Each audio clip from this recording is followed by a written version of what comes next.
What's up, guys? Welcome back to my channel. Happy Thanksgiving to all of you out there. I know you're celebrating with your families and eating great, delicious food. I am stuffed right now. I just got finished eating, and I wanted to really quickly do a quick, short, never seen it series video segment because why not? Why not put out, we'll just call it the Thanksgiving special. I don't know. So I've got to be honest. I only have 7 movies. We're going to run through this very quickly. However, the majority of these titles, I was not impressed with. I have very mixed feelings about them. Some of them I just downright did not like at all. So let's not waste any more time and get into this. I'm sure you guys are going to have a lot of fun watching this because you guys love when I hate on movies, when I do not like movies. I totally give my honest opinion. I do not shy away from expressing how I really feel about things. But let's get started with what I love the best. There's always a best of the batch and a worst. Everything else falls in between. So the best of this round is, without a doubt, The Professional. Leon, The Professional. I got this steelbook a while ago now. I think it's been about a year that this steelbook came out, and it's my first time watching it since I picked it up. Now, I have seen this movie before, but like I've always said, if it's been a certain amount of time, it goes back into the never seen it pile, because after, I'd say, 10 years, the plot line goes out of my brain and I need a refresher. So this was a refresher for me. I experienced this with Mama Blu-ray. She loved it. I've always enjoyed this movie. I think it's a great film because it's not your usual hitman film. He forms the attachment with Natalie Portman's character as a child, and they form that bond together, and I just love that whole relationship aspect. It's not a true father-daughter relationship. Sometimes you think it's maybe possibly a little bit more than that, which is creepy and weird because she is so young in the movie, but you also love it at the same time. I highly enjoy this movie. If you guys have not seen it, please pick it up and watch it. It's one of the great ones. So let's get into the pile. The rest of the pile that I unfortunately just did not jive with. I'm just going to be honest right now.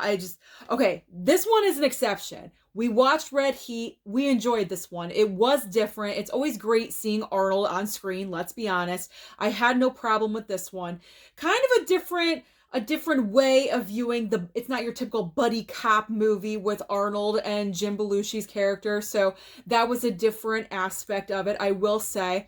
But overall, I mean, it's a decent movie. It's Arnold. You really can't go wrong. It's like pizza. Even the bad stuff is kind of good. So we'll accept Red Heat for what it is. Not too bad. But now let's move on to this one.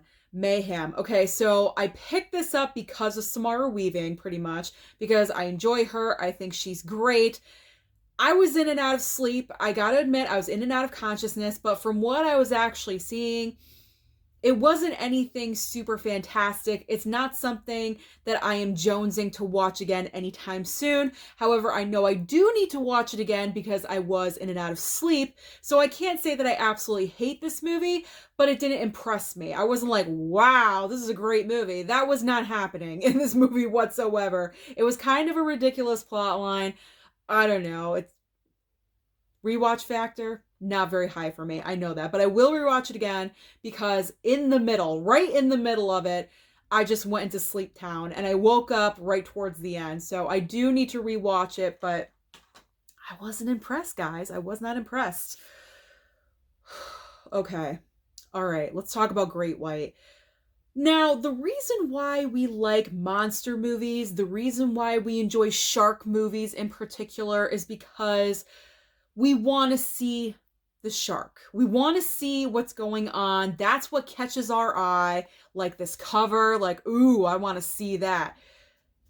Where was the shark in this movie? Where were the sharks in this movie? They barely showed the sharks at all in this film. It was so low budget, I think. They just could not afford to show sharks, animatronic sharks, whatever it was, whatever they were using, they couldn't afford it. I think they could only afford shooting for one day of sharkness. So they had to conserve all the film in one day, and that's all they could use. I don't even know. Disappointing, because this is what I wanted to see right here. What's going on in the cover? That's what I wanted to see. They showed this for about 2 seconds in the movie, and that was it. There was no real satisfaction of a shark eating you never actually saw the shark eating someone. The people were always pulled underneath the water, and then you saw blood. That was it. We never saw We never saw the sharks. And I know I threw that, but that's not the movie I hated the most. Just wait. We're getting there. We're almost there. Moving on, let's move on to Cape Fear. Now, I did not hate Cape Fear. I can't hate it because it's Scorsese. I can't hate it.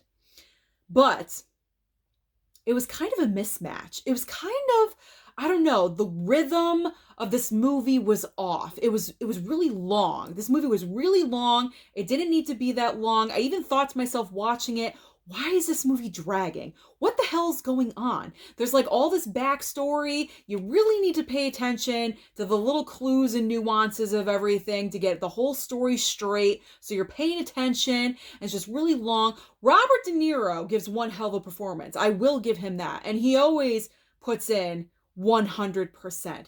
I wasn't really feeling Jessica Lange as the wife, which is weird for me because usually I always enjoy her, but for some reason she was getting on my nerves a little bit. Juliette Lewis, she was fine. She plays the young teenage daughter, whatever. Nick Nolte, take him or leave him. He could have been replaced by any other actor, I think, but I don't know. I gotta be honest, I think out of Scorsese's work, this is my least favorite. And that really shocks me because I was really looking forward to watching this. I thought this was going to be some great movie and it just did not get there for me. So I was kind of left disappointed with this. Disappointment in Cape Fear. This was not a good round for me. I picked really bad movies to watch this time around. Okay, Scream Pretty Peggy. Okay. So I thought this was an actual like slasher movie. It turns out this was one of those like movie of the weeks way back in the day because you can totally tell they would go to a commercial break and then the movie would kind of fade in and out like it's coming back from a commercial segment. And plus the movie is extremely short. It's only about 75 minutes long, I think. So because of that, you know it was a TV movie. It was on TV. So okay, there was that. But then there's also the lame factor of like the twist ending, and I kind of saw it coming. You can kind of see it coming. I wanted more Bette Davis in this, to be honest, because she is, prominently featured on the cover. You're thinking she's the main focus. She's really not. She plays, the mother in the movie, and she's kind of in and out. She's in there, but I just wanted more of her. I expected some scary slasher movie, something fantastic. I don't know what I was expecting. That's why I was intrigued by it, because it's Bette Davis, and I'm like, what is she doing in a slasher? I'm really curious.